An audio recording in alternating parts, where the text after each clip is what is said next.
आज का जो हमारा टॉपिक है वो है चाइल्ड, संतान।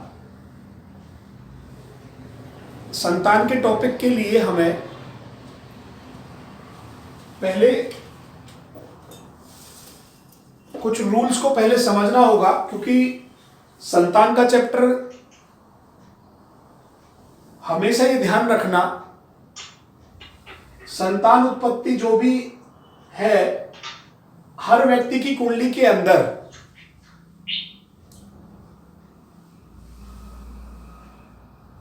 किसी ना किसी टॉपिक को प्रॉमिस करने के लिए कुंडली में योग होते हैं। संतान हमेशा फीमेल चार्ट से ही देखनी होती है। मेल चार्ट केवल उसको सुख की या आपको प्रॉमिस है या नहीं कितना आपको बता सकता है, परंतु चाइल्ड की उत्पत्ति के बारे में जितने भी मैक्सिमम क्वेश्चंस हैं उन सभी को आपने फीमेल चार्ट से देखना है।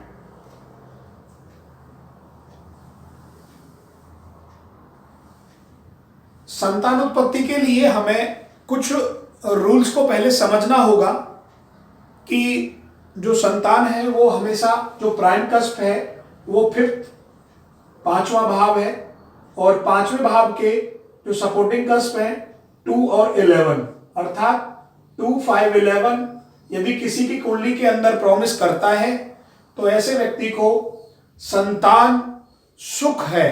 संतान सुख का मतलब चाहे वो आपकी अडॉप्शन से आए,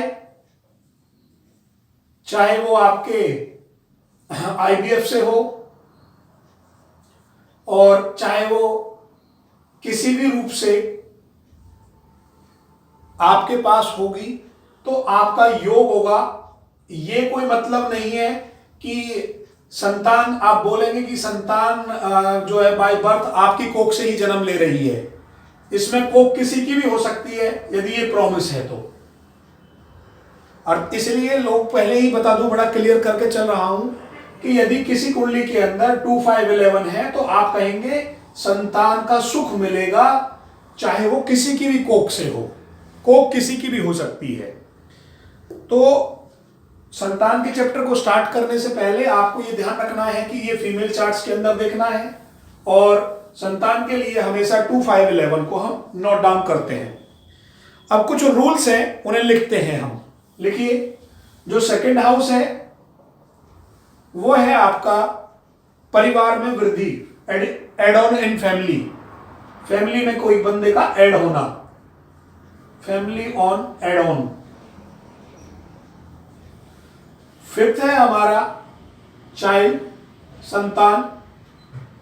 11 है हमारी इच्छा की पूर्ति होना।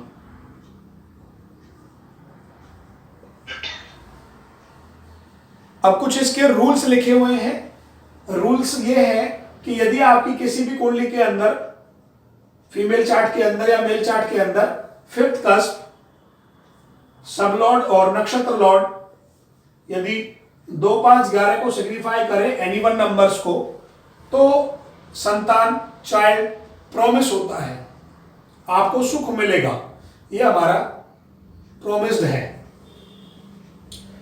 अब प्रॉमिस नहीं के भी कुछ रूल्स हैं आगे। अब कुछ रूल्स लिखिए कि यदि संतान के ये रूल्स प्रॉमिस नहीं करते हैं तो कहां क्या कमी आने वाली है। तो पहला रूल्स क्या है? सबसे फर्स्ट वन रूल ये है, यदि फिफ्थ कस्प, सब लॉर्ड और नक्षत्र लॉर्ड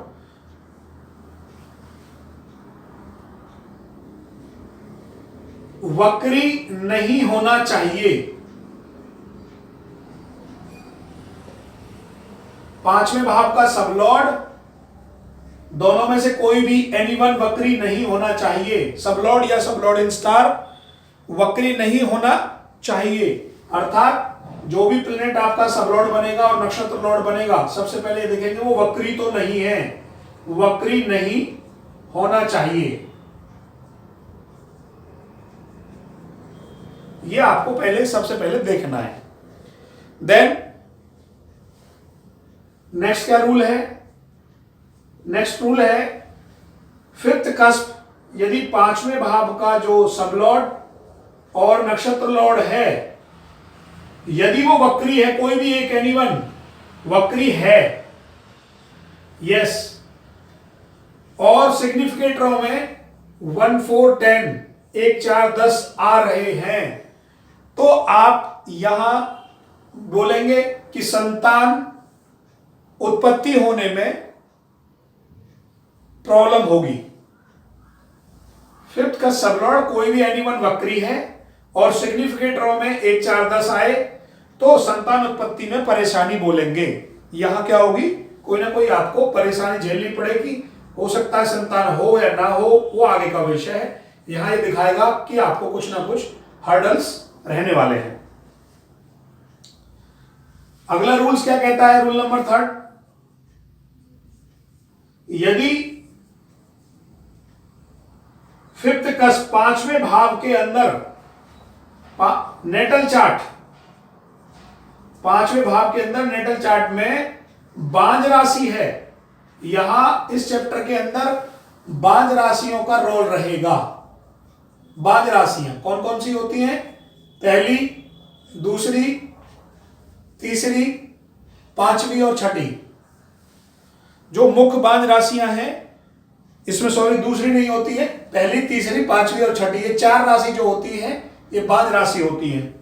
मेष राशि, मिथुन राशि, सिंह राशि और कन्या राशि, इनको बैरन साइन भी बोलते हैं। ये बैरन साइन वाली राशियां हैं, बांझ राशियां। यदि पांचवें भाव में बांझ राशि पड़ी हो और सबलॉर्ड या सबलॉर्डिंग स्टार दोनों में से कोई एक वक्री हो और 1 4 10 भी रूल वहां सिग्निफाई कर रहा हो, नक्षत्र लॉर्ड और सबलॉर्ड मिलाकर, तो परेशानी क्या, पूरी दिक्कत रहेगी संतान उत्पत्ति में। हो सकता है संतान हो या ना हो, वो बाद का विषय है, तो ये हमने देखना है। 3 रूल। चौथा रूल लिखिए,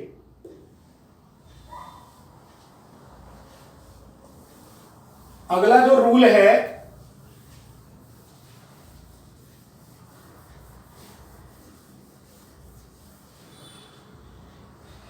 अगला रूल लिखिए, यदि रूल नंबर 4 लिख लीजिए, यदि पंचमेश, पंचमेश कौन होता है, पांचवें भाव में बैठी हुई राशि का स्वामी अपने ही नक्षत्र में हो, अपने ही नक्षत्र में हो, तो एक बच्चा अवश्य होता है, तो एक बच्चा अवश्य होगा।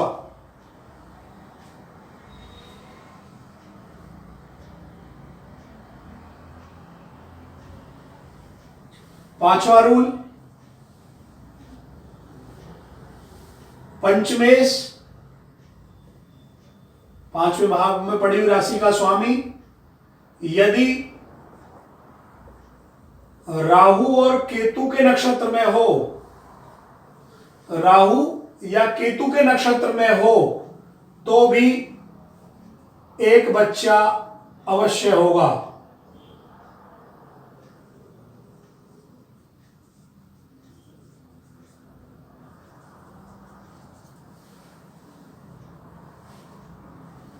क्लियर हुई बात? तो ये 5 से 6 रूल्स अभी मैंने आपको लिखवाए हैं और इन रूल्स को हमने स्टेप बाय स्टेप लगाते हुए चलना है कुंडली के अंदर।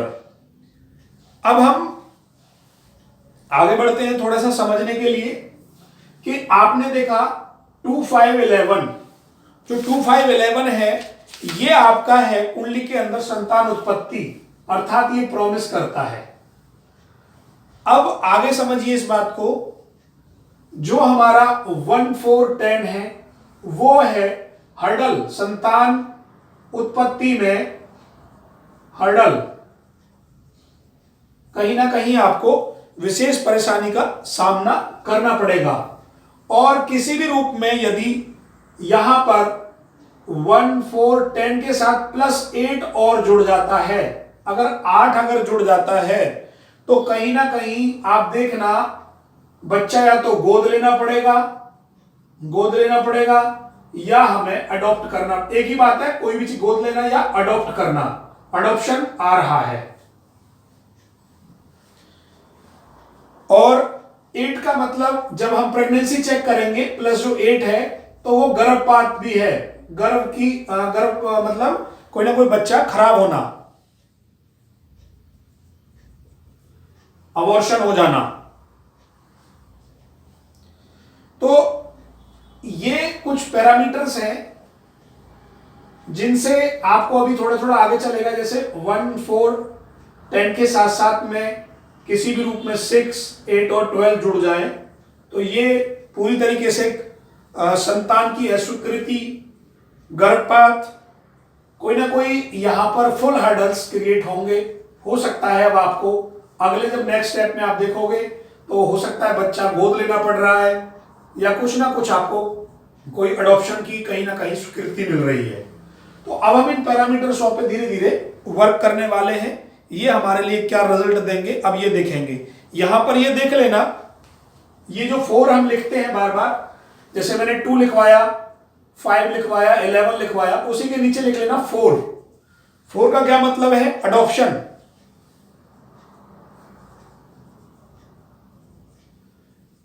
8 का मतलब आप लिख लेना, जो 8 है हमारा वो है सजेरियन।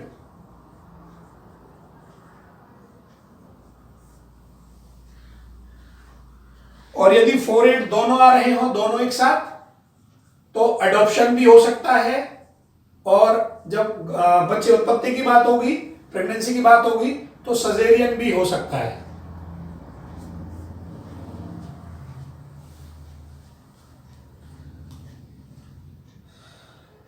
अबॉर्शन भी लिख सकते हो इसको। अबॉर्शन।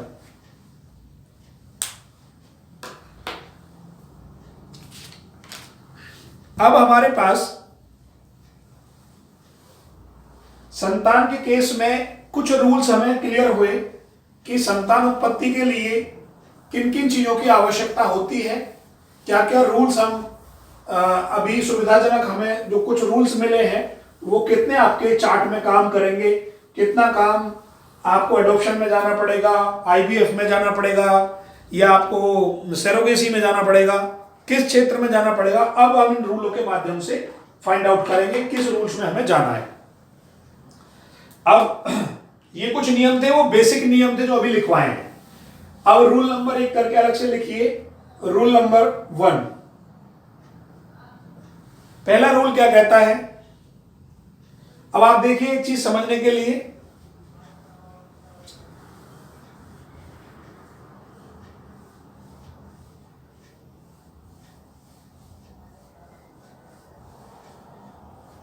जो फर्स्ट चाइल्ड वो हमेशा 5th हाउस से देखा जाएगा। सेकेंड चाइल्ड जो है वो हमेशा 7th हाउस से देखा जाएगा। थर्ड चाइल्ड हमेशा 9th हाउस से देखा जाएगा। और जो 4th चाइल्ड है वो हमेशा 11th हाउस से देखा जाएगा। 5th जो चाइल्ड है वो लगन से नहीं देखा जाएगा, लगन से नहीं देखना है, वो सेकंड हाउस से, सेकंड कस्ट से देखा जाता है। लगन कभी भी बच्चा नहीं देती है। पहला हो गया, दूसरा हो गया, तीसरा, चौथा, पांचवा क्रॉस, पांचवा हो गया आपका सेकंड कस्ट। तो जिस भी रिलेवेंट हाउस, अर्थात आप जौन से भी प्रेगनेंसी के बारे में बात कर रहे हैं, फर्स्ट के बारे में, सेकंड, थर्ड, फोर्थ, फिफ्थ, उस रिलेवेंट हाउस को हमें यूज करना है। वही रिलेवेंट हाउस लेंगे। मान लीजिए आपसे सेकंड प्रेगनेंसी की कोई बात करता है कि मुझे सेकंड बच्चे कंसीव कराना है, तो 7th हाउस से देखेंगे। आपसे थर्ड बच्चे की बात करता है 9th हाउस से देखेंगे। आपसे 4th की बात करता है 11th से देखेंगे। फर्स्ट की बात करता है 5th से देखेंगे। तो रूल क्या कहता है? जिस भी रिलेवेंट हाउस की बात होगी उस कस्प के सबलॉर्ड और नक्षत्र लॉर्ड को नोट करना है। नोट कर लिया। नोट करने के बाद ये देखना है कि जो ये सब लॉर्ड प्लेनेट है और नक्षत्र लॉर्ड प्लेनेट है, ये कहीं बांझ राशि में तो नहीं है। सब लॉर्ड आपका कहीं बांझ राशि और ये भी हमें बांझ राशि बैरन साइन के अंदर, बैरन साइन के अंदर तो नहीं है। बैरन कौन कौन सी होती है? 1, 3, 5, 6 ये राशियां बैरन है। यदि ये सब लॉर्ड और नक्षत्र लॉर्ड दोनों के दोनों बांझ राशि में है, सब लॉर्ड भी और नक्षत्र लॉर्ड भी ये बांझ राशि में है, चाहे लिख लेना, चाहे ये कितना भी 2, 5, 11 को इंडिकेट करे, कितना भी इंडिकेट करे, 2, 5, 11 को इंडिकेट कर रहा है और साथ में नेगेटिव नंबर 4, 8, 12 को भी इंडिकेट कर रहा है, कुछ भी करे, मैं नंबरों का कोई सिग्निफिकेटर का महत्व नहीं है। यहां केवल महत्व है कि यदि सबलॉर्ड और सबलॉर्ड स्टार बैरन साइन के अंदर बैठे हुए हैं तो रिजल्ट क्या आएगा? रिजल्ट लिख लो, रिजल्ट होगा बच्चा गोद लेना पड़ेगा, या लिख लो सैरोगेसी, सैरोगेसी। ये पहले रूल का रिजल्ट है। दोबारा बोलता हूं, जिस भी रिलेवेंट हाउस की आप बात करेंगे उसका सब लॉर्ड और नक्षत्र लॉर्ड लेंगे। यदि दोनों के दोनों बांझ राशि में हैं और अधिक अगर किसी व्यक्ति को दिमाग लगाना है तो इतना देख सकता है कि 4, 8, 12 के साथ साथ 1, 4, 10 अर्थात किसी भी रूप में 4 और 8 अगर प्रेजेंट हैं सिग्निफिकेटर के अंदर तो बच्चा गोद लेना ही पड़ेगा या सैरोगेसी में जाना पड़ेगा। ये तुरंत देखते ही आपको समझ में आ जाना चाहिए पहला रूल।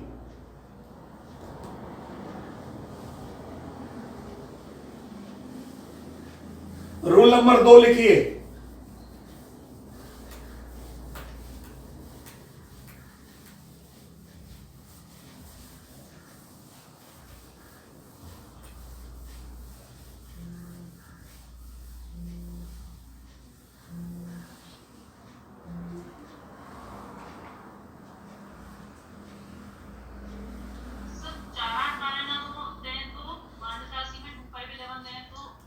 मैडम बांझ राशि में अगर दोनों हैं तो बच्चा सैरोगेसी के लिए जाना पड़ेगा। वो तो एक्स्ट्रा रूल लिखवा दिया। रूल नंबर 2, जिस भी रिलेवेंट हाउस की बात है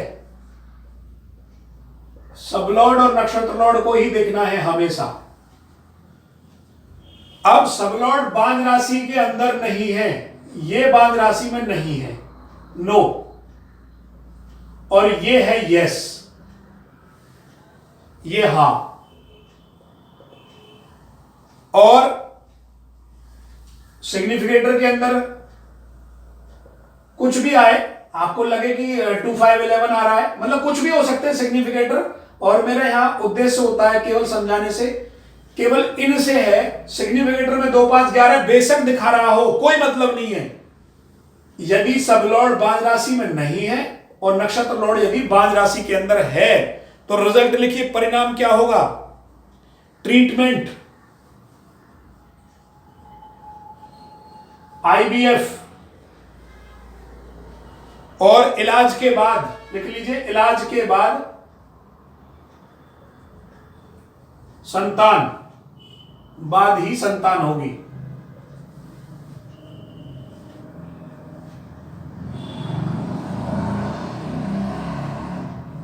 यहां कहीं ना कहीं हमें ट्रीटमेंट चलाना पड़ेगा, इलाज के बाद ही संतान होगी या IVF में जाना पड़ेगा, ये क्लियर है।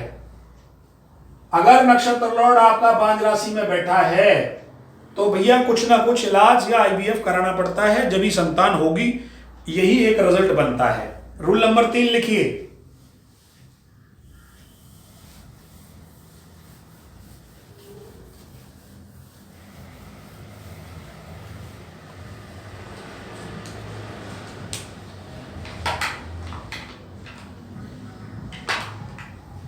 रूल नंबर 3 क्या कहता है? लिखो,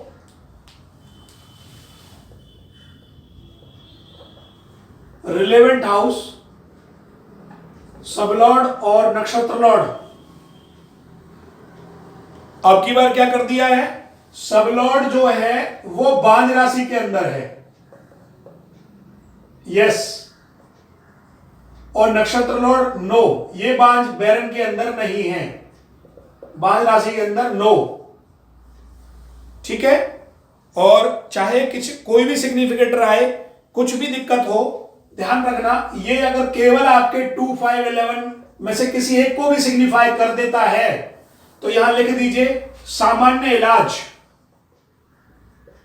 सामान्य इलाज के बाद संतान। थोड़े से सामान्य इलाज लेने से ही, कहीं डॉक्टर से थोड़ी सी सलाह ट्रीटमेंट लेनी पड़ेगी तो बात बन जाएगी। केवल इसमें से एनी1 आ जाए, एनी1 नंबर्स तो आपकी, और ये ध्यान रखना अब की बार सबलॉर्ड था बांझ राशि के अंदर, नक्षत्र लॉर्ड नहीं था। नक्षत्र लॉर्ड को प्रायोरिटी दी जाती है हमेशा, क्योंकि वो सोर्स उत्पत्ति है वो। अब रूल नंबर 4 क्या कहता है, लास्ट चौथा और लिख लीजिए। जिस भी रिलेवेंट हाउस की बात हो रही है उसका सबलॉर्ड और नक्षत्र लॉर्ड दोनों के दोनों बांझ राशि में नो है, नहीं है, ये भी बांझ के अंदर नो और ये भी नहीं है, अब दोनों ही नहीं है, परंतु सिग्निफिकेटर क्या है, सिग्निफिकेटर क्या इंडिकेट कर रहा है, लिख लीजिए, वो दे रहा है 1, 4, 10 सारे नेगेटिव, प्लस में 6, 8, 12 ये भी दे रहा है, और इन नेगेटिव के साथ साथ में, ये नेगेटिव होने के साथ साथ 2, 5, 11 एनी1 कम्स, अर्थात नेगेटिव भी है और थोड़ी प्रॉब्लम भी है, और उसने प्रॉमिस के 2, 5, 11 के नंबरों को इंडिकेट कर दिया है। तो क्या रिजल्ट आएगा, लिख लीजिए, परिणाम क्या होगा, लिखो, इसका नोट करके लिखना, नोट लिखो, यदि संतान के केस में 4 और 8 आ रहे हों और उत्पत्ति, संतान उत्पत्ति में हर्डल हो, तो पहले बच्चा गोद लेना पड़ता है, पहले बच्चा गोद लेना पड़ेगा, पहले बच्चा गोद लेना पड़ेगा, बाद में संतान होगी।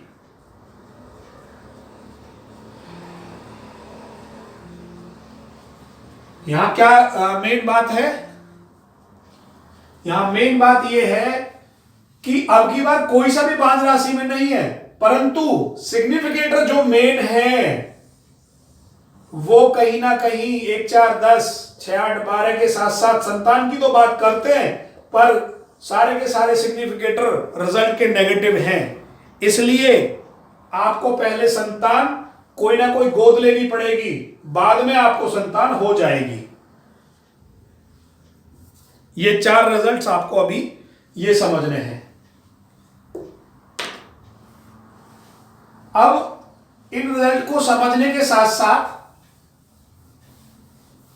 हमारे पास और भी बहुत सारे ऐसे रूल्स हैं जिन्हें देखते ही आप ये समझ जाओगे कि डाटा के अंदर अगर ये रूल सेटिस्फाई हो रहे हैं तो परिणाम आपको समझ में आने लगेगा कि ये परिणाम हमारे निकल कर आ रहे हैं। तो अभी और कुछ लिखिए सम अदर रूल्स करके लिख लीजिए इसको। और भी हमारे पास अभी रूल्स हैं। ये 4 रूल तो हो गए हमारे, किसके ऊपर थे, ये सबलॉर्ड और नक्षत्र लॉर्ड के ऊपर, और पहले जनरल रूल थे पूरे टॉपिक को समझने के लिए। और अभी कुछ रूल्स हैं, आगे लिखिए सम अदर रूल्स चाइल्ड के लिए। सम अदर रूल्स, पहला रूल क्या है, लिखिए रिलेवेंट हाउस, जिस भी रिलेवेंट हाउस की आप बात कर रहे हैं, ठीक है। मान लीजिए फिफ्थ कस्प, सबलॉर्ड और नक्षत्र लॉर्ड दोनों के दोनों बोथ्स आर मार्श, मंगल हैं, दोनों के दोनों क्या हो जाए, मंगल हो जाए, बोथ्स आर मंगल, तो आप उसका रिजल्ट अब आगे देखने की जरूरत नहीं है। केवल सबलॉर्ड और नक्षत्र लॉर्ड दोनों के दोनों मंगल हैं, तो परिणाम देखते ही आप बता सकते हो। लिखो रिजल्ट क्या आएगा, नो बेबी, कोई बच्चा नहीं होगा, नो बेबी। और क्या रिजल्ट लिख सकते हो इसमें, यदि संतान होती है तो मर जाएगी, मृत्यु हो जाएगी संतान की।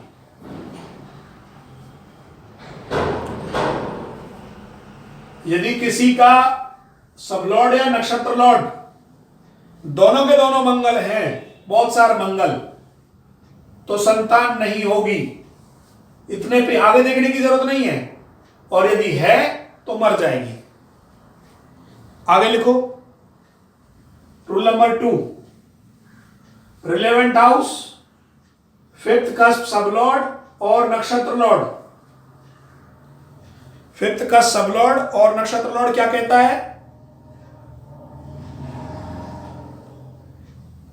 सबलॉर्ड क्या हो, केतु हो, कौन हो, केतु हो,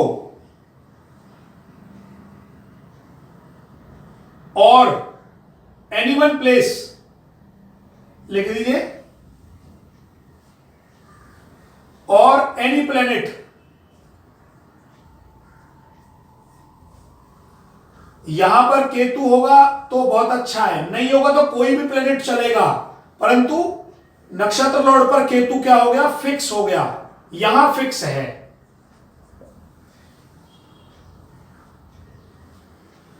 इस रूल के अंदर कहीं ना कहीं एक जगह केतु होना चाहिए, चाहे सबलॉर्ड पे हो चाहे नक्षत्र पे हो, एक लेवल पर हमें केतु चाहिए, चाहे यहां मिले चाहे नीचे मिले, ये एक जगह फिक्स करना पड़ेगा, दूसरी जगह कोई भी प्लेनेट चल सकता है।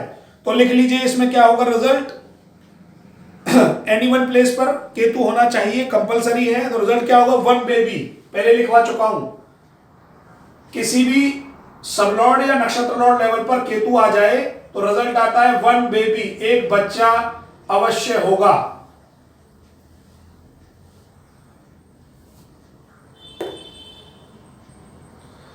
Rule number 3,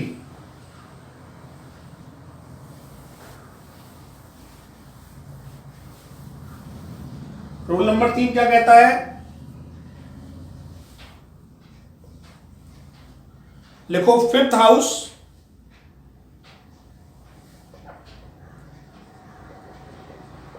fifth cusp sublord, any planet और केतु, कोई भी प्लेनेट हो सकता है। अगर केतु हो तो क्या होगा, जो नक्षत्र लॉर्ड है वो फिक्स है मार्स, यहां मंगल होना चाहिए, नीचे लिख लीजिए फिक्स, यहां लिख दीजिए फिक्स्ड। ऊपर कोई भी प्लेनेट चलेगा, और ऊपर अगर केतु आता है यहां पर और नीचे मंगल आता है, ये फिक्स्ड है, तो रिजल्ट क्या आता है, लिखिए बिग ऑपरेशन। तो रिजल्ट क्या आएगा,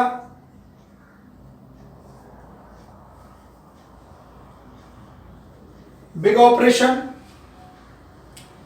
आगे लिखिए नो बेबी,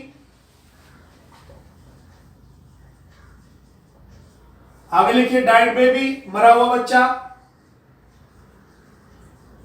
केवल लिख लीजिए केवल 20% चांस है, ओनली 20% की संतान हो।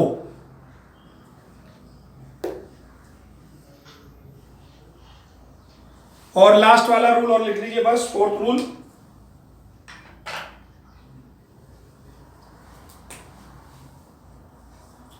फोर्थ रूल क्या कहता है, लिखो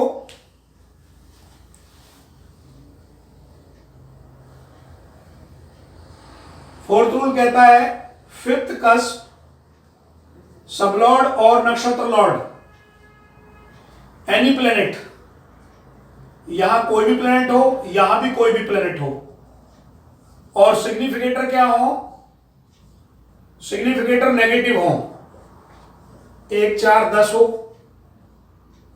6 8 12 हो, कुछ भी नेगेटिव्स हो, बट एनी वन नंबर अर्थात 2 5 11 में से कोई भी एक नंबर अगर आता है तो लिखिए रिजल्ट क्या होगा, रिजल्ट होगा कुछ हर्डल के बाद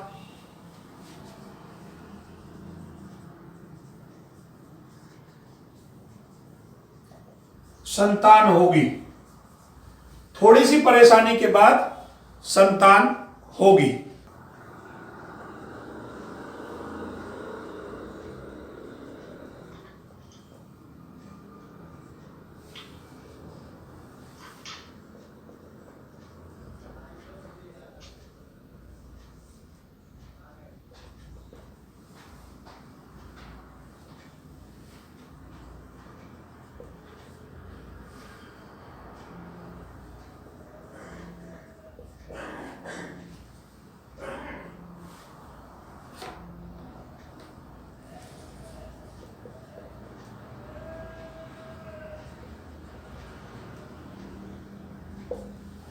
अभी हमने पिछले वीडियोस में देखा सारे में कि आपने संतान से संबंधित जितने भी मैक्सिमम रूल्स हैं, ये करीब 8-10 बुकों से अलग अलग लिए गए हैं, ये सारे आपको मैंने दे दिए हैं, और ये कितने % काम करते हैं, कितना इन पे लागू करना है हमें, आपको केवल रूल अगर क्लियर हो रहा है तो केवल उतना ही आंसर आप तुरंत दे सकते हैं, ये क्लियर है।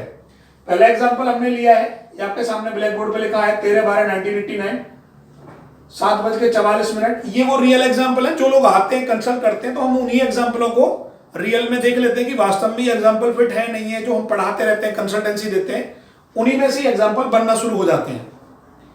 ये सारे जितने भी एग्जाम्पल मैं करा रहा हूं ये एक्चुअल एग्जाम्पल है, आप देख सकते हैं। फर्स्ट ऑफ ऑल आप देखिए, सबसे पहले आपने कुंडली बनाई, धनु लगन की कुंडली बनेगी आपके सामने। अब आपको मैंने सबसे पहले लिखवाया था कि अगर हम संतान की अगर बात करते हैं तो फर्स्ट चाइल्ड की बात करेंगे 5th से। फर्स्ट चाइल्ड जो आपका सबलॉर्ड और नक्षत्र लॉर्ड है वो आप इस कुंडली में नोट करिए। सबसे पहले 5वें भाव का जो सबलॉर्ड है वो राहु है, राहु, और सबलॉर्ड इन स्टार है मंगल। अब उससे भी पहले मैंने, मैडम रुको, बीच में मत बोलो, उससे भी पहले मैंने आपको कुछ रूल्स लिखवाए थे। 5th का सबलॉर्ड और नक्षत्र लॉर्ड से पहले कुछ रूल लिखवाए हैं कि यदि 5वें भाव में पंचम भाव के अंदर बांझ राशि पड़ी हो 1 3 5 6, आप देखिए 5वें भाव के अंदर मेष राशि पड़ी हुई है, तो कहीं ना कहीं प्रॉब्लम तो ये पहले ही देने वाली है। यही से एक बात क्लियर हो गई। कुछ और भी रूल लिखवाए थे। पंचमेश कौन हो गया, मंगल हो, मंगल अपने ही नक्षत्र में हो, नहीं है, मंगल किसके में है, गुरु के में है। और भी कुछ रूल लिखवाए हैं पीछे, एक एक करके टेस्ट करो।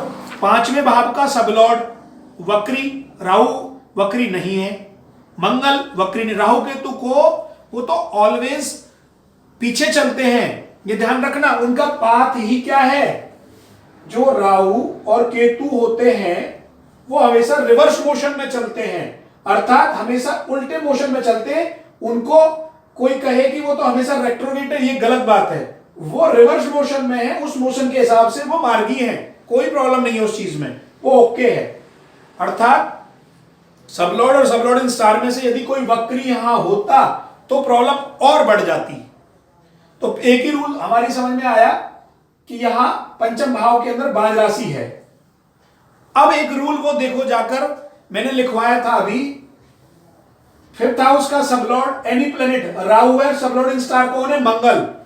अब आप वो पेपर निकालिए जो मैंने अभी लिखवाया है, कि आप देखेंगे कि सबलॉर्ड इन स्टार लेवल पर मंगल अगर होता है तो क्या होता है, रूल नंबर 3 था वो।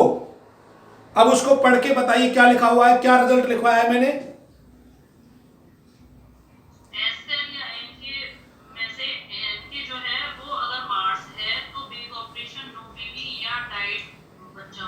ये इसका रिजल्ट बन जाएगा। अब और भी अंदर जाना है, ये तो आपने वहां से पढ़कर समझ लिया कि तुरंत नक्षत्र लॉर्ड लेवल पर मंगल है, तो रिजल्ट आपके सामने था, तुरंत आपने बात को पकड़ लिया। और यदि राहु यहां कोई केतु होता तो मैं कहता एक बच्चा अवश्य होगा, कोई इशू नहीं है, एक बच्चा जरूर होता अगर केतु अगर कहीं भी आ जाता। अब हम देखिए राहु D1 चार्ट के अंदर कहां बैठा हुआ है, लिखिए D1 चार्ट में राहु दूसरे भाव में बैठा हुआ है। मंगल कहां बैठा हुआ है, वो बैठा हुआ है 12 में, लिख लीजिए।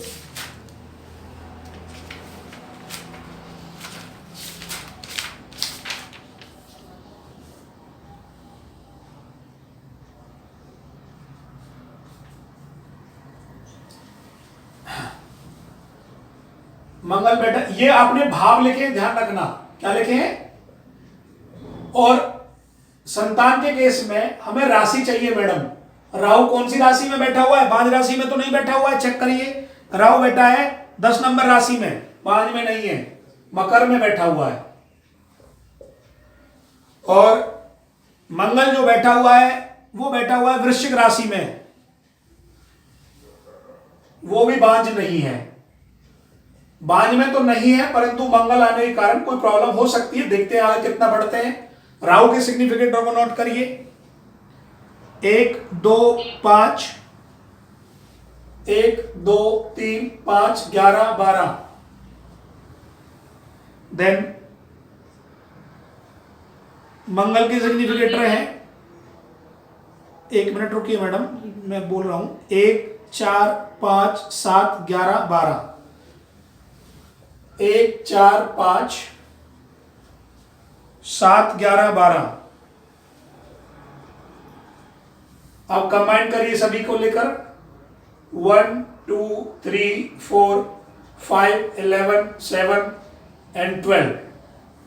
अब आप देखिए 2 5 11 कंप्लीट नंबर आ रहा है, 4 भी है और 12 भी है, ये भी दिखा रहे हैं, नेगेटिव तो है 4 और 12। अब देखिए लोग कंफ्यूजन कहां रहते हैं। सबसे बड़ी इस टॉपिक की जो खासियत है लोग कंफ्यूज होने की, वो ये सोच लेते हैं कि 2 5 11 आ रहा है तो क्या होगा, 2 5 11 आने से कि संतान तो इसकी होगी, आप तुरंत ये बोलना शुरू कर देंगे। That is wrong prediction.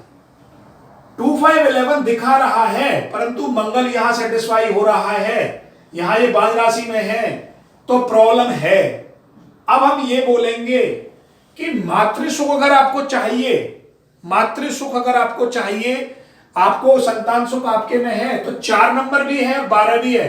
हमारी तरफ से रिजल्ट क्या बन सकता है कि पहले आप बेशक ट्राई कर लो, हमारी तरफ से बिल्कुल रिजल्ट नेगेटिव है। पंचम भाव में बांझ राशि थी, मंगल नक्षत्र लॉर्ड लेवल पे था। अगर इसको बच्चा प्राप्त हो रहे हैं तो वो क्या हो रहे हैं, कुछ महीने के बाद, कंसीव होने के बाद बच्चा खराब हो जाता है।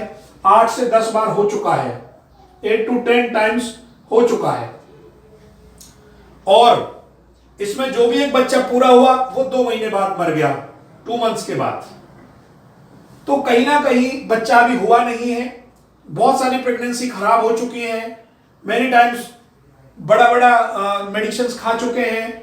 जो ये एक बच्चा हुआ भी था, ये भी ऑपरेशन से हुआ था।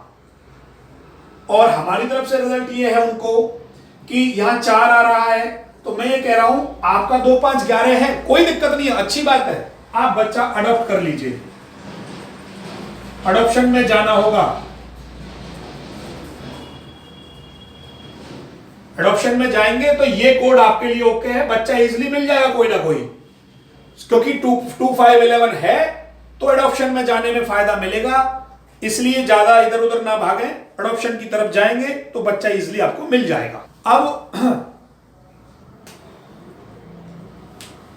ये आपने, मैं बार बार बोल रहा हूं, 2 5 11 आने का मतलब ये नहीं होता है कि वो बच्चा आपके गर्भ का होगा, जरूरी नहीं है। जैसे यहां 2 5 11 आ रहा है तो केस प्रॉमिस नेगेटिव हो रहा है, तो ये बच्चा किसी और गर्भ का भी हो सकता है, केवल आपको प्रॉमिस कर रहा है कि आप संतान स्नेह आपको प्राप्त है, आप संतान का सुख ले सकते हैं। गर्भ की बात जब तक प्रॉमिस नहीं है, जब तक रूल सेटिस्फाई ना हो जाए।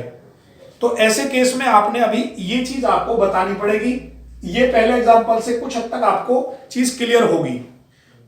इसमें रियल जो स्थिति है मेरी नॉन टू है, और ये स्थिति अभी ये है कि आप लगा सकते हैं 2012 में मैरिज हुई है और अब तक संतान नहीं है। और भी ज्यादा हम अभी दूसरे केस को एक को लेंगे जिससे आपको और हद तक भी चीज क्लियर हो जाएगी। अभी आप देखना, अभी एक एग्जांपल और लिखा है मैंने, वो लिख लीजिए सभी लोग। एक एग्जांपल और है, ये अभी लेटेस्ट आया हुआ है।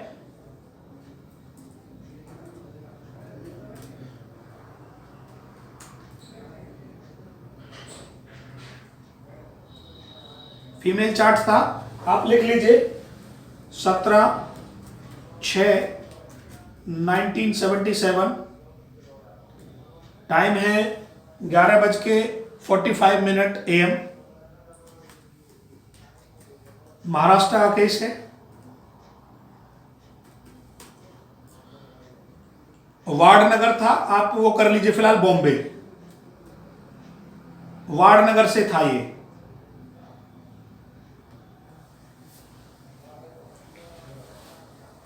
अब ये एग्जाम्पल हमने लिया है, आपके सामने है। दूसरा, इसके अंदर भी सेम रूल्स को लगाने की कोशिश करते हैं। अभी रिजल्ट आपके सामने है, ये देखते हुए चलिए। सबसे पहले आप देखेंगे पांचवें भाव में, पंचम भाव में कौन सी राशि पड़ी हुई है। पहला रूल सबसे पहले देखा करो, पांचवें भाव के अंदर राशि कौन सी पड़ी हुई है, सबसे पहले ये देखना है। बाज राशि है? नो, नहीं पड़ी हुई, बाज राशि नहीं पड़ी हुई। अब पंचमेश कौन है? गुरु। गुरु क्या अपने ही नक्षत्र में है? नहीं है। गुरु सेल्फ नक्षत्र में नहीं है, ये भी नो। नो। फिफ्थ हाउस का सबलॉर्ड कौन है? गुरु। फिफ्थ कस्प, सबलॉर्ड और नक्षत्र लॉर्ड ये है जुपिटर, और नक्षत्र लॉर्ड है चंद्रमा। क्या वक्री है? नहीं है, नो, वक्री नहीं है, ये बात तो अच्छी है। परंतु गुरु कहां बैठा हुआ है? गुरु बैठा हुआ है 2 नंबर के अंदर। अब नोट करते चलिए फटाफट। पहली जो अपनी जो हमारी बांध राशियां हैं वो आप देखते हुए चलिए। जो जुपिटर है ये कहां बैठा हुआ है? कितने नंबर राशि में? 2 नंबर राशि के अंदर, वृषभ के अंदर।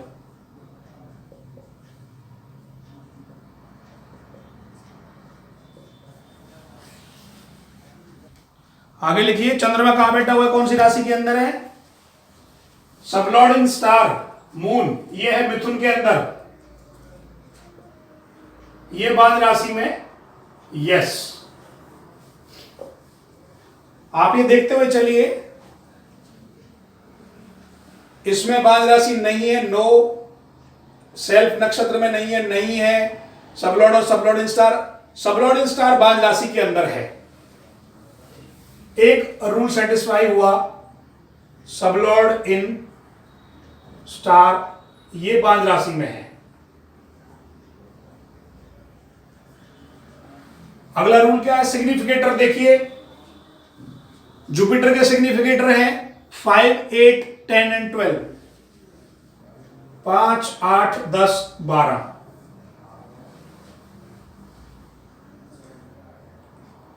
और चंद्रमा के सिग्निफिकेटर हैं 2, 10 और 12। कंबाइन कर दीजिए, 2, 5, 8, 10, 12। 2, 5 promised, 8, 10, 12 नेगेटिव, ये प्रॉमिस। और ये केस क्या कहता है? ये क्या है? नक्षत्र। जब भी आपका, अब रूल नंबर उस पे आ जाइए जो मैंने रूल लिखवाए हैं, जो 4 रूल लिखवाए थे उनमें से पढ़िए कौन सा रूल सेटिस्फाई होता है। रूल नंबर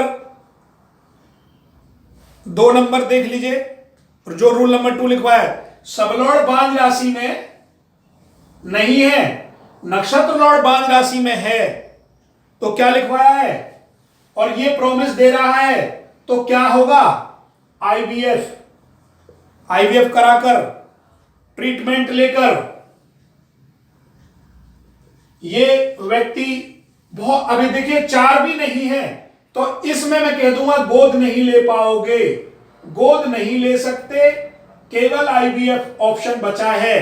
कोई ट्रीटमेंट, सैरोगेसी, आईवीएफ, इसी में जाना पड़ेगा आपको, क्योंकि सबलॉर्ड स्टार आपका क्या है, वो बांझ राशि के अंदर है। प्रॉमिस में ये दिखा दिया कि संतान की कुछ उम्मीदें हैं, होने के बावजूद रूल नंबर ये सेटिस्फाई हुआ, इसका रिजल्ट बनता है आईवीएफ, ट्रीटमेंट, सैरोगेसी। यदि आप लेते हो तो आपको संतान होगी। पीछे इस केस को अभी पीछे लगभग 4 महीने के आसपास हुए हैं, ये रिजल्ट दिया है, और अभी कुछ समय पहले आईवीएफ के लिए ट्राई कर रहे हैं। इतना लंबा समय हो गया, आप देखिए 1977, अब तक संतान नहीं हुई।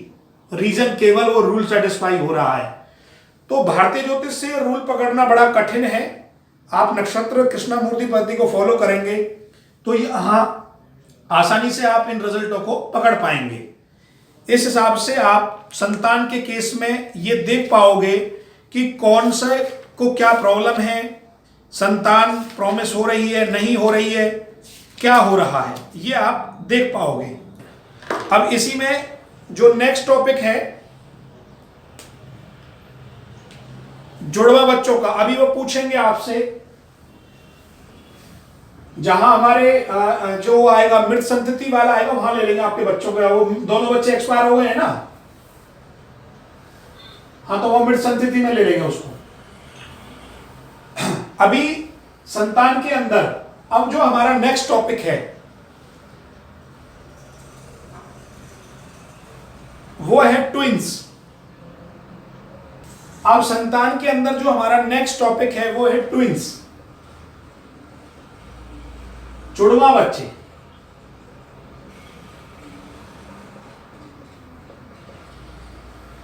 जुड़वा बच्चे बहुत ही इंटरेस्टिंग टॉपिक है और बहुत सारे क्वेश्चन लोग करेंगे, क्या हमें ट्विंस होंगे, लड़का होगा लड़की होगा, कौन सा जिंदा रहेगा कौन सा मरेगा। ट्विंस के केस में एक लड़की होगा एक लड़का होगा, दोनों लड़की होंगे दोनों लड़का होंगे, कौन जिंदा रहेगा मरेगा, बहुत सारे क्वेश्चन हैं ट्विंस के केस में। और अब हम ट्विंस की बात करते हैं। ट्विंस को समझने से पहले हमें जैसे मैं लिख रहा हूं इसको थोड़ा ऐसे ही लिखना, क्योंकि पहले इसको समझना होगा। द्विशरीर, जैसे बैलेंसाइन चाइल्ड के केस में इंपॉर्टेंट थी 1, 3, 5, 6, तो ट्विंस के केस में हमें जिन राशियों की सहायता लेनी पड़ती है वो लेनी पड़ती है द्विशरीरी। कौन सी? द्विशरीरी। द्विशरीरी राशि कौन कौन सी होती है? 3, 9, 12। ये 3 नंबर हो गई, 9 नंबर और 12 नंबर।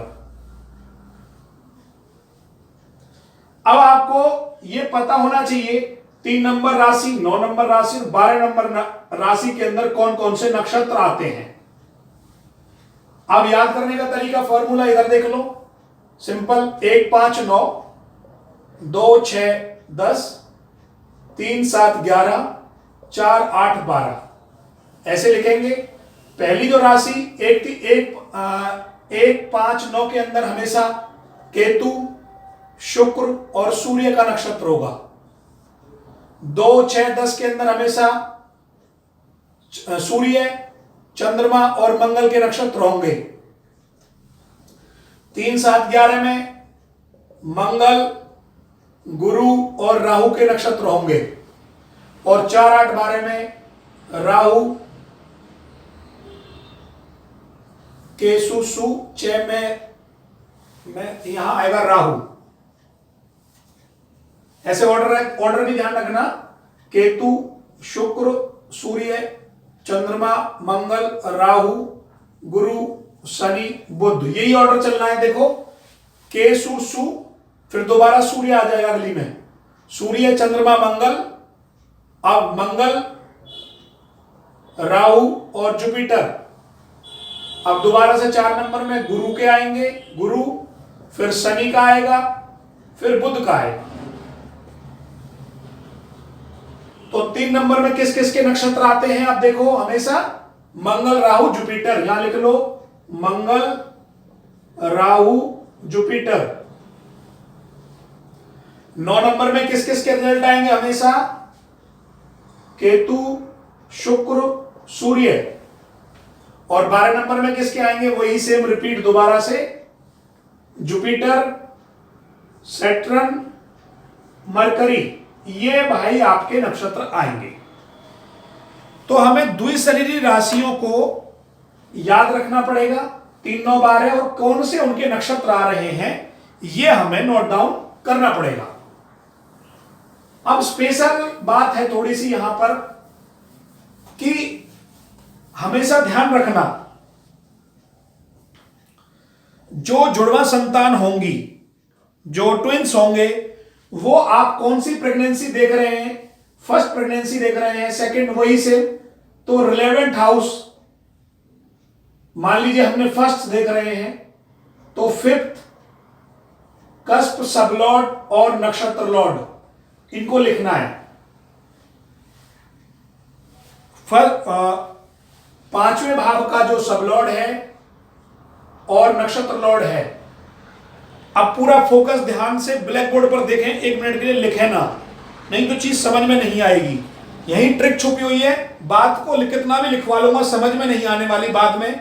ब्लैक बोर्ड पे देखिए सभी लोग, ट्विंस को देखने के लिए जिस भी रिलेवेंट हाउस की बात करेंगे उस कस्प को नोट कर लेंगे, उसका सब लॉर्ड और नक्षत्र लॉर्ड। अब आप देखिए, मान लीजिए ये सब लॉर्ड है राहु, ये सब लॉर्ड कौन है, ये है राहु।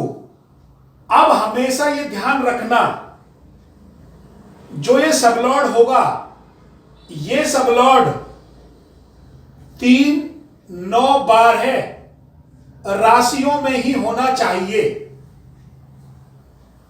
तीसरी 9वीं 12वीं राशि। अर्थात ये जो राहु है, मान लीजिए अगर मिथुन में है, राहु बैठा है मिथुन राशि के अंदर, तो मिथुन राशि के अंदर कौन कौन से नक्षत्र आते हैं, मंगल राहु जुपिटर, इन तीनों में से ही सब लॉर्ड एक होना चाहिए जो हमारा नक्षत्र है। या तो मंगल होना चाहिए, या हमारा राहु होना चाहिए, या जुपिटर होना, इन तीनों में से कोई भी एक। अभी दूसरी बात एग्जांपल के तौर पे समझिए, एक और लेता हूं, 5th सब लॉर्ड कस्प सब लॉर्ड और नक्षत्र क्या है हमारा मान लीजिए सूर्य है, कुछ भी ले सकते हो, सूर्य है, और ये सूर्य आपका बैठा है धनु राशि में। धनु राशि में कौन कौन से नक्षत्र होते हैं बोलो, केतु शुक्र सूर्य। तो जो ये नक्षत्र बनेगा इन तीनों में से एक होना चाहिए। पहली बात तो सब लॉर्ड 3 9 12 में से एक होना चाहिए, और जब बनेगा तो उन्हीं में से, उस राशि के जो नक्षत्र होते हैं उन्हीं में से एक होना चाहिए। यहां पर या तो केतु होगा, या शुक्र होगा, या सूर्य होगा, इन तीनों में से यदि एक होगा तो आपका जुड़वा बच्चे की कंडीशन सेटिस्फाई होगी। दोबारा रिपीट करता हूं, बहुत ध्यान से सुनो। कंडीशन यह है कि ये जो भी सब लॉर्ड होगा, ये जो सब लॉर्ड होगा, ये सब लॉर्ड पहली बात तो 3 9 12 में से एक होना चाहिए, इन राशियों में बैठा हो। जिस राशि में बैठेगा उस राशि में जो नक्षत्र आते हैं वही नक्षत्र आपके सब लॉर्ड इन स्टार का नक्षत्र होना चाहिए। जैसे मान लीजिए 5th कस्प सब लॉर्ड आपका राहु है, ठीक है, और राहु बैठा दिया मैंने मीन राशि के अंदर। मीन राशि के अंदर कौन कौन से नक्षत्र आते हैं, वो आते हैं आपके जुपिटर सैटर्न मरकरी, और मान लीजिए ये है नक्षत्र सूर्य, तो कंडीशन सेटिस्फाई नहीं होगी। देखो सब लॉर्ड कौन है, राहु, बेटा कहां है 3 9 12 में, यहां तक तो बात सही है, कि भाई तीनों बारे में होना चाहिए सब लॉर्ड, परंतु मीन राशि के अंदर कौन कौन से नक्षत्र हैं? Jupiter, Saturn, mercury. यहां कौन है नक्षत्र लॉर्ड? सूर्य। कंडीशन फॉल्स हो गई, ट्विन संतान की कंडीशंस फॉल्स हो गई। क्लियर हुई नहीं हुई या दोबारा बताऊं अभी?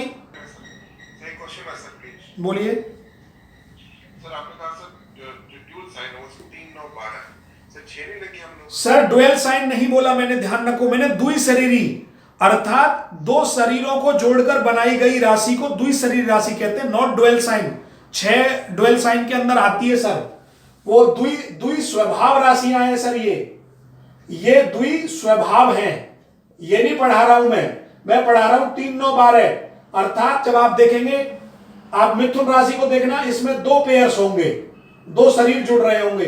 धनु को देखना आप, ऊपर सिर किसी और का होगा और हाथ में धनुष और नीचे पैर किसी और इंसान के और जानवर के होंगे, 2 शरीर जुड़ रहे हैं। 12 में 2 पेयर होंगे मछलियों के। उनका बड़ा लॉजिक है सर। आप राशियों को अगर मेरी पुरानी वीडियो को जाकर देखेंगे, यूट्यूब पर जाके देख लो या आपको पैनल दिया हुआ है वहां पर देखेंगे, तो इन राशियों की विशेषताएं बड़े ध्यान से पढ़ाई गई हैं, वहां से क्लियर हो जाएगा। यह है द्विशरीरी, नॉट द्विस्वभाव। तो ट्विंस की कंडीशंस जब तक सेटिस्फाई नहीं होती है, जब तक आपका ट्विंस नहीं होगा। अब मान लीजिए फॉर एग्जांपल के लिए आपकी ट्विंस की कंडीशन भी सेटिस्फाई हो जाती है। अभी बहुत सारी कंडीशंस हमने बना के दिखाई, उनमें से ट्विंस की कंडीशन सेटिस्फाई हो जाती है। तो आपका जो क्वेश्चन होगा वो ये होगा कि अब दोनों बच्चे लड़का होंगे, दोनों बच्चे लड़की होंगे, कौन सा ट्विंस में से बचेगा नहीं बचेगा, ये कैसे हम लोग जानेंगे? इसके लिए रिजल्ट लिखिए 3 नंबर राशि है ये, यहां लिखिए 3 नंबर राशि केवल मंगल लिखिए। यदि मंगल है तो दोनों बच्चे कैसे होंगे? दोनों डाइट मरे होंगे, ठीक है। फिर राहु लिखिए इसके नीचे, राहु में लिखिए एक लड़का और एक लड़की, दोनों में से एक मरा हुआ होगा। एक लड़का होगा, एक लड़की होगी, दोनों में से लाइव कौन होगा? एक, केवल एक बचेगा। यदि जुपिटर होगा तो बोथ्स आर लड़की, दोनों लड़कियां होंगी। इस केस में भी जुपिटर के केस में भी दिक्कत आती है, एक ही बचता है। 9 में केतु में लिखिए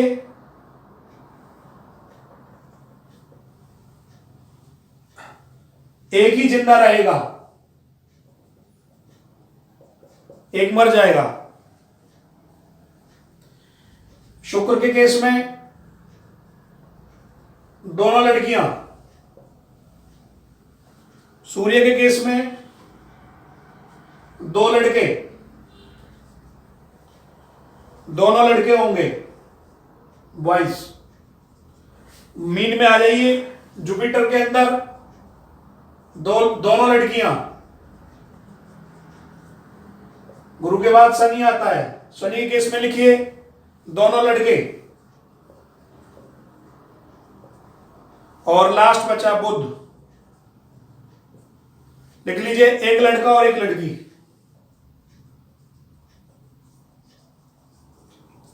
एक लड़का और एक लड़की। अब इस टेबल को यूज कैसे करना है, एक एग्जांपल लेते हैं और एग्जांपल में आपको क्लियर हो जाएगा कि कैसे कैसे हमने ये टेबल यूज करनी है, दोनों में से कौन बचेगा कौन सा नहीं बचेगा।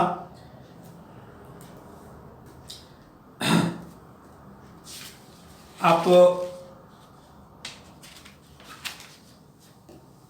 ट्विंस के एक एग्जांपल लिख लीजिए। एग्जांपल है आपका 9 जुलाई 1991।